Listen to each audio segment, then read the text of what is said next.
तो दोस्तों आज हम करने वाले हैं कुछ महत्वपूर्ण प्रश्न। आज हम करेंगे पशुओं के बारे में महत्वपूर्ण प्रश्न, उनके रोग, कृषि के बारे में महत्वपूर्ण प्रश्न और वैज्ञानिक अनुसंधान वन के संगठन। तो पहला है इसरो। इसरो का वैज्ञानिक अनुसंधान संगठन के अध्यक्ष है डॉक्टर के शिवन। डॉक्टर के शिवन अभी फिलहाल इसके अध्यक्ष हैं। और अगला है बार्क यानी कि भाभा परमाणु अनुसंधान केंद्र, इसके हैं अजित कुमार मोहंती। और अगला है दोस्तों अपना डारडो यानी कि रक्षा अनुसंधान एवं विकास संगठन के अध्यक्ष फिलहाल है डॉक्टर जी सतीश रेड्डी। और विक्रम साराभाई अंतरिक्ष केंद्र के अध्यक्ष है दोस्तों सोमनाथ। और परमाणु ऊर्जा आयोग के अध्यक्ष है कमलनेश नीलकंठ व्यास। और दोस्तों CSIR वैज्ञानिक तथा औद्योगिक अनुसंधान परिषद के अध्यक्ष है डॉक्टर शेखर मांडे। और औद्योगिक एवं विकास अनुसंधान परिषद के फिलहाल अध्यक्ष है टी रामास्वामी। और प्रमुख भारतीय मौसम विभाग के अध्यक्ष है मृत्युंजय महापात्र। तो दोस्तों अगला है महत्वपूर्ण त्यौहार। मैं आपको बताने वाला हूँ कौन कौन सा करना आपको। आपने करना है वांचुआ महोत्सव जो कि 2021 में असम में मनाया गया है। दूसरा है काला नमक जो कि उत्तर प्रदेश के सिद्धार्थनगर में मनाया गया है। और इसके बाद करना है दोस्तों आपने खेलो India zoster winter sports festival 2021 में कहाँ किया गया, कारगिल में सीधी सी बात, जहाँ बर्फ होगी वहीं किया जाएगा। आदि महोत्सव दिल्ली। और अगला है दोस्तों अपना आपको फिर ये करना है देव सूर्य महोत्सव बिहार। और फिर करना आपको राष्ट्रीय ऑर्गेनिक फूड फेस्टिवल दिल्ली। और आपको करना है दोस्तों चारकूट महोत्सव मिजोरम। और इसके बाद करना है पहला वैश्विक सिनेमा महोत्सव, ये बनाया गया सिक्किम में। और चौथा वैश्विक आयुर्वेद महोत्सव केरल। उसके बाद करना है दोस्तों आपने मांडू महोत्सव 2020 मध्य प्रदेश। अगर आप मैंने जो छोड़ने आप वो करना चाहो तो मैं PDF भेज दूंगा, वो भी कर सकते हो। दोस्तों अगला हमारा कुछ पशुओं के बारे में महत्वपूर्ण प्रश्न। तो इसमें पहला ही है कि गाय की औसत आयु क्या है। इसकी औसत आयु है गाय की 16 वर्ष। उसके बाद है दोस्तों बकरी की औसत आयु वो है 18 वर्ष। इसके बाद पूछा गया है दोस्तों घोड़े की औसत आयु क्या है 62 वर्ष। और कुत्ते की औसत आयु है दोस्तों 34 वर्ष। हाथी की औसत आयु है दोस्तों 57 वर्ष। ऊँट की औसत आयु है 30 वर्ष। भेड़ की भी 30 ही वर्ष है। जिराफ की औसत आयु है दोस्तों 33 वर्ष। सूअर की 16 वर्ष और भैंस की 25 वर्ष। इसके बाद हम कुछ महत्वपूर्ण प्रश्न करने वाले हैं भेड़ की नस्लों के बारे में। तो दोस्तों पहली भेड़ की नस्ल है मेरिनो। तो दोस्तों मेरिनो भैंस की नस्ल की उत्पत्ति हुई है अपने स्पेन में। और इसकी विशेषता क्या है दोस्तों, इसकी विशेषता है मादा और भेड़ दोनों में घुमावदार सींग होते हैं। दोस्तों मादा भेड़ व नर भेड़ दोनों में घुमावदार सींग होते हैं। और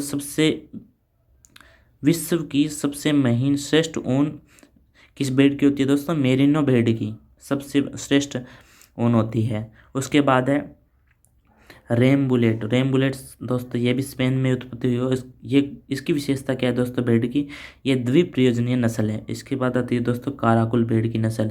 और ये मध्य एशिया में पाई जाती हैं दोस्तों, उत्पत्ति स्थल मध्य एशिया है। और इसकी विशेषता यह है कि यह पेल्ट के लिए पाली जाती है।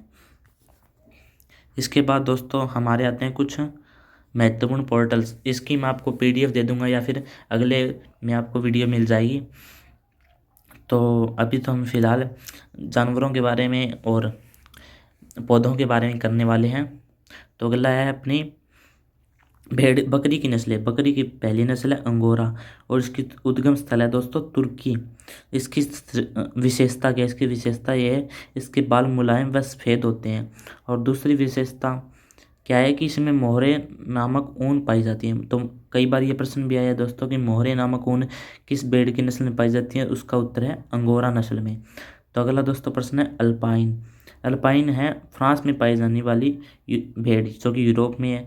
तो इसकी क्या विशेषता है दोस्तों, यह एक द्विप्रयोजनीय नस्ल है, नहीं दूध प्रयोजनीय नस्ल है। तो दूध प्रयोजनीय नस्ल कौन सी है दोस्तों, अल्पाइन। इसके बाद है टोंगनबर्ग जो कि स्विट्जरलैंड में पाई जाती है। उसकी विशेषता दोस्तों यह है कि यह नस्ल सींग रहित है, यानी कि सींग रहित नस्ल कौन सी है बकरियों की, टोगनबर्ग। और दूसरी इसकी विशेषता है दोस्तों शरीर चॉकलेटी रंग का होता है और यह दुधारू नस्ल है, यानी कि ये इसका दूध कितना था 5 से 6 लीटर प्रतिदिन। आगे आती है दोस्तों सोनेन तो बहुत ही महत्वपूर्ण है दोस्तों, स्विट्जरलैंड में पाई जाती है। उसकी विशेषता यह है कि इसे मिल्क की रानी कहा जाता है, यानी कि दूध की रानी कहा जाता है, मिल्क क्वीन। और इनकी नर व मादा दोनों में दाढ़ी होती है। और अगली है दोस्तों एंग्लो नोबियन, ये स्विट्जरलैंड में पाई जाती है। उसकी विशेषता क्या है दोस्तों, इसे जर्सी गायें भी कहते हैं। इसकी यह विशेषता किसे जर्सी गायें के नाम से जाना जाता है।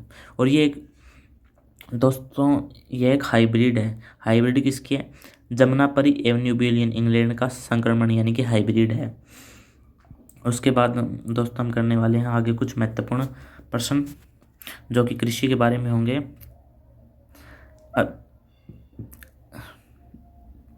तो इनका भी हम पशुओं का गर्भकाल करने वाले हैं। तो पहला है कि गाय का गर्भकाल कितना होता है। गाय का गर्भकाल होता है 275 से 280 दिन का। भैंस का गर्भकाल होता है दोस्तों 310 दिन का। बकरी का गर्भकाल होता है 148 दिन का। भेड़ का गर्भकाल होता है 152 दिन का।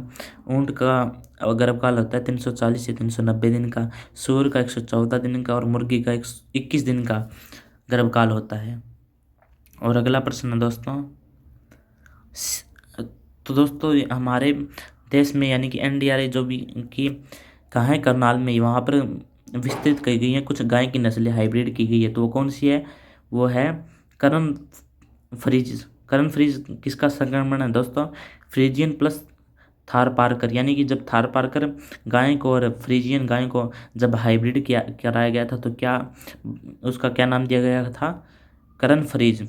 और फिर हमारे यहाँ पर एक और एनडीआरआई करनाल में संक्रमण हुआ था, वो हुआ था करण स्विस। वो था दोस्तों ब्राउन स्विस और साहिवाल का संकरण। यानी कि ब्राउन स्विस और साहिवाल का जो संकरण कराया गया था वो भी किसके द्वारा, एनडीआरआई के द्वारा करवाया गया था। उसका क्या नाम दिया गया था दोस्तों, करण स्विस। और तीसरा है दोस्तों महत्वपूर्ण फ्रीजवेल। फ्रीजवेल है होल्स्टीन और साहिवाल का संक्रमण। यह संक्रमण में यानी कि हाइब्रिड गायों में सबसे ज़्यादा दूध देने वाली गाय है। दोस्तों आज इतना ही और अगली वीडियो आपको मिल जाएगी कल तक।